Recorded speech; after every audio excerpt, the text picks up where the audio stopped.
وَإِن يَمْسَسْكَ اللَّهُ بِضُرٍّ فَلَا كَاشِفَ لَهُ إِلَّا هُوَ وَإِن يَمْسَسْكَ بِخَيْرٍ فَهُوَ عَلَى كُلِّ شَيْءٍ قَدِيرٌ. اور اگر تجھ کو اللہ کوئی تکلیف پہنچائے تو دور کرنے والا سوائے اللہ تعالیٰ کے اور کوئی نہیں. حضرت عبداللہ ابن عباس رضی اللہ تعالیٰ عنہ ارشاد فرماتے ہیں کہ اللہ کے نبی صلی اللہ علیہ وسلم نے ایک روز بچے تھے، یہ صغار صحابہ میں سے ہیں، اور اللہ کے نبی صلی اللہ علیہ وسلم نے ان کو سینے سے لگا کر کے ایک دعا دی تھی کہ اللہ ان کو فہم قرآن عطا فرما. تو اللہ کے رسول صلی اللہ علیہ وسلم کی دعا کی برکت کہ قرآن کا بڑا گہرا تدبر تھا، بڑا گہرا تدبر، صحابہ ان سے رجوع تھے. حضرت عمر فاروق رضی اللہ تعالیٰ عنہ اپنے مجلس میں ان کو بیٹھاتے تو کچھ بزرگ صحابہ کو کچھ شکایت ہو گئی کہ ایک بچہ ہماری مجلس میں، سنجیدہ اہل علم، یہ تمام لوگ ان کی مجلس میں ایک بچہ.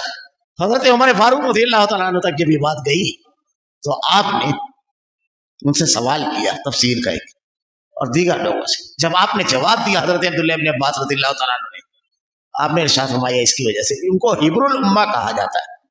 وہ ارشاد فرماتے ہیں کہ اللہ کے نبی صلی اللہ علیہ وسلم نے مجھ کو اپنے ساتھ سواری پر بٹھایا اور اس کے بعد کہا اے غلام سن اے غلام، اللہ رب العالمین نے اگر کوئی فائدہ تیرے لیے لکھ دیا ہے تو پوری دنیا مل جائے تو اس فائدے سے تجھ کو روک نہیں سکتی، وہ تجھے ملے گا. یہ دیکھیے یہ شرک کا رد چل رہا ہے، یہ توحید بیان ہو رہی ہے. اگر اللہ نے فائدہ لکھ دیا ہے تو پوری دنیا مل کر کے تجھ کو اس فائدے سے محروم نہیں کر سکتی، اور اگر اللہ نے کوئی تکلیف لکھ دی ہے تو پوری دنیا مل کر کے تجھ کو بچا نہیں سکتی. اس لیے صبر کرنا اور اللہ ہی سے مدد مانگنا، کیونکہ بچانے والی ذات اسی کی ہے. مجھ کو ایک انتہائی ایسے آدمی جن کی وفات ہو گئی مالیگاؤں کے، انہوں نے اسکول نہیں پڑھی تھی، تعلیم تھی ہی نہیں. ایک مرتبہ مجھ کو واقعہ بتانے لگے، طاہرہ مسجد کے مصلی تھے اور اللہ نے ان کو ہدایت دی تھی رب العالمین نے، تو مقادمی کیا کرتے تھے. تو دیکھیے توحید کس کو کہتے ہیں، کہ اللہ نے کہا نا اللہ ولی الذین آمنوا یخرجهم من الظلمات الی النور، اللہ مومنین کا ولی ہے جو انہیں، اللہ ولی الذین آمنوا یخرجهم من الظلمات الی النور، جو اندھیرے سے روشنی کی طرف، ظلمات سے نور کی طرف لے جاتا ہے. یہ توحید. تو بیان کرتے ہیں کہ ایک مرتبہ وہ شہر کے مضافاتی علاقہ 57، یہ تقریباً کافی پرانی بات ہے، 15-20 سال پہلے کی، اس علاقے میں وہ گزر رہے تھے. ایک جگہ درس قرآن کی مجلس تھی، وہ بھی چلے گئے. درس و قرآن ختم ہونے کے بعد مدرس سے پوچھا گیا کہ وسیلہ لگا سکتے ہیں کیا دعا میں؟ کہہ رہے وسیلے سے فلاں فلاں بزرگ کے ان کے وسیلے سے دعا مانگ سکتے ہیں. تو انہوں نے ارشاد فرما دیا، مصلحت کوش جماعت کے امیر تھے جو سب کو لے کر چلنے کا حق نہیں بولتے ہیں. تو وہ کہنے لگے ہاں لگا سکتے ہیں. ان کو بڑا عجیب لگا. توحید کی روشنی اللہ نے دل میں اتار دی تھی، ہدایت دے دی تھی. ہدایت کا تعلق ڈگریوں سے نہیں. آپ کوشش کریں، وہ رب راہیں کھولتا ہے. عرب میں چند لوگ پڑھے لکھے تھے، تاریخ اٹھا کر دیکھ لیجیے. خیر، انہوں نے جو سوال کیا مجھ کو اکثر یاد آتا ہے. انہوں نے ان سے پوچھا مدرس سے آپ یہ بتائیے، جیسے کوئی چیز ہے اللہ سے مجھ کو مانگنا ہے تو وسیلے سے مانگوں گا اگر تو جتنی ملنے والی ہے اس سے زیادہ مل جائے گی کیا؟ یعنی اللہ نے جتنی میرے مقدر میں لکھ دی ہے، جتنی اللہ دینا چاہتا ہے، وسیلہ لگانے پر تھوڑی زیادہ مل جائے گی کیا؟ جیسے 10 لاکھ مانگا تو 12 لاکھ مل جائے گا یا 15 لاکھ. بولے نہیں اتنا ہی ملے گا. اچھا، جب ملنے والی ہے اس سے پہلے مل جائے گی، وسیلہ لگانے کا بینیفٹ کیا ملے گا کیا؟ بولے نہیں، جب اللہ دینا چاہے جبھی ملے گی. اچھا، اللہ رب العالمین جب دینا چاہے، جتنی دینا چاہے اتنی ہی ملے گی. اچھا، اگر نہیں لگایا وسیلہ تو یہ ملنے والی چیز رک جائے گی؟ بولے نہیں. اچھا، لیٹ ہو جائے گی؟ بولے نہیں. اچھا، کاؤنٹینٹی کم ہو جائے گی؟ 10 لاکھ مانگا تھا 6 لاکھ ہو گیا، نہیں لگایا تو وسیلہ ایسا کچھ ہوگا؟ بولے نہیں. تو بولے اس کا فائدہ بتاؤ مجھے. جب لگانے سے بیفور نہیں مل سکتی، جتنی اللہ نے لکھ دیا ہے اس سے زیادہ نہیں مل سکتی، جب لکھا ہے جبھی مل سکتی، اور اللہ جب چاہے گا جبھی ملے گی. اس کے چاہنے نہ چاہنے سے کچھ نہیں ہوگا. تو یہ وسیلے کی وجہ بتائیے مجھے. پھر ایک مرتبہ خطبے میں میں نے کہا تھا تو وہ یاد رہ گئی. بولے اللہ کا یہ دعا کیا ہے؟ تو کہنے لگے کہ عبادت. تو انہوں نے ایک ضعیف حدیث پڑھی دعا مخ العبادہ، اس پہ کلام ہے کچھ کہ دعا عبادت کا مغزو ہے، لیکن صحیح روایت ہے دعا ہو العبادہ، دعا عبادت ہے. اور اللہ نے قرآن میں کہا ہے تعبدون من دون اللہ تدعون من دون اللہ، یہ اللہ کو پکارنا یہ عبادت ہے. تو کہا اللہ کے نبی نے تو کہیں بتایا کیا کہ وسیلے سے مانگا جائے؟ بتایا آپ نے؟ تو حضرت عامہ والی دلیل پیش کی تو انہوں نے کہا کہ وہ حدیث تو امام حاکم نے کہا ہے کہ موضوع اور من گھڑت ہے، تو حیرت زدہ کہ اس کو کیسے معلوم. بہرحال وہ اٹھنے کے بعد کہتے ہیں تم کو مجمع میں نہیں پوچھنا تھا. تو وہ کہنے لگے کہ تم کو مجمع کا عقیدہ خراب نہیں کرنا تھا نا، تم نے تو وہ باتیں سب مجمع میں کہی اور اب کہتے ہو کہ میں کنارے باریک گلی میں آپ سے گفتگو کروں. تو کہنے لگا کہ اصل میں وہ جاہل لوگ تھے تو مصلحتاً ان کی بات میں نے کہہ دی، حالانکہ صحیح یہی ہے کہ بغیر وسیلے کے مانگنا چاہیے.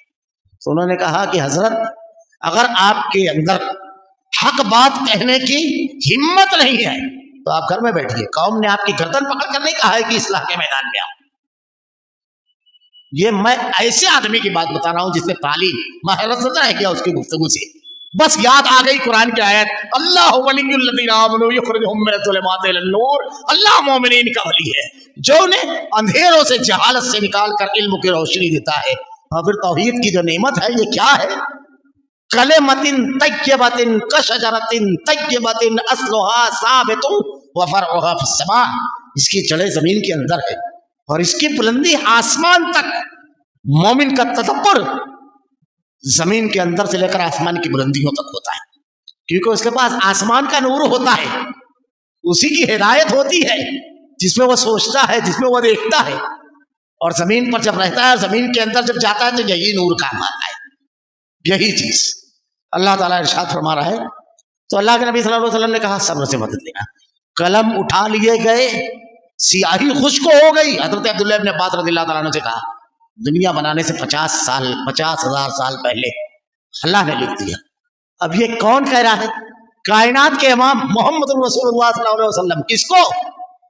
حبر الامہ، مفسر قرآن، فاروق اعظم کی مجلس میں ایک اہم مقام کے حامل، صحابہ کرام کے درمیان علم کا ایک بڑا مقام رکھنے والے، ان کے ولایت صحابیت کے بعد یہ صحابیت کے ساتھ ساتھ اللہ کے نبی صلی اللہ علیہ وسلم کے چچا داد بھائی، آپ کے بھائی کتنے مرتبے ہیں. ان سے اللہ کے نبی کہہ رہے ہیں آج ہمارے یہاں کسی بھی ایرے گہرے کے بارے میں، میں جملہ کہہ رہا ہوں، ایرے گہرے کے بارے میں کہتے ہیں وہ نفع نقصان کا مالک ہے. اللہ کے رسول کہہ رہے ہیں کس سے؟ حضرت عبداللہ ابن عباس سے. عقیدہ سیدھا کیجیے. کائنات کے امام کہہ رہے ہیں کوئی نہیں اپنے بارے میں نہیں کہا کہ میں نفع نقصان کا مالک ہوں. پچھلے ہفتہ کے درس میں تو گزر چکا، یہ سب عقیدے کی بحث. اب جب جو کہتا ہے یہیں پر عقیدہ سیدھا کر لیجیے اور ایمان اور یقین کی سچی بات زندگی بھر کے لیے یاد رکھیے. اللہ کہہ رہا ہے، ایک مرتبہ پھر اسی آیت کا ترجمہ کر دیتا ہوں، وَإِن يَمْسَسْكَ اللَّهُ بِضُرٍّ فَلَا كَاشِفَ لَهُ إِلَّا هُوَ، اگر اللہ تجھ کو کوئی تکلیف پہنچائے تو اس کا دور کرنے والا سوائے اللہ کے کوئی نہیں. کشتی بھی کوئی نہیں نکالے گا، کیونکہ یونس مچھلی کے پیٹ میں گئے 12 سال بعد، 12 دن بعد، 12 ہفتے کے بعد کوئی نہیں کر سکتا سوائے اللہ کے. عقیدہ بنا لیجیے. اب کوئی کہتا ہے تو وہ قذاب ہے، جھوٹا ہے، بہت ذمہ داری سے جملہ کہہ رہا ہوں. اللہ کہتا ہے کوئی نہیں ہے، اب جو کہہ رہا ہے وہ قذاب ہے، جھوٹا ہے، جھوٹ باندھ رہا ہے اللہ پر. آگے بحث آ رہی ہے، یہ توحید کی بحث ہے. اور اس کے بعد کیا ارشاد فرمایا وَإِن يَمْسَسْكَ اللَّهُ بِخَيْرٍ، اور اگر اللہ تم کو کوئی نفع پہنچائے تو کوئی روکنے والا نہیں.